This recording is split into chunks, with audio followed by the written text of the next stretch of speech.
సంతోషమంతా రెక్కలుగా రివంటూ ఎగిరే పక్షులుగా ఆకాశమంతా ఆటాడుకుంటూ ఉన్నారు సరదాగా.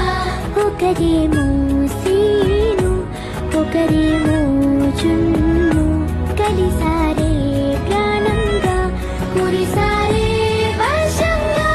పాటేమో సీను ఆటేమో జున్ను ఒకటై ఎదిగారే మధురంగా.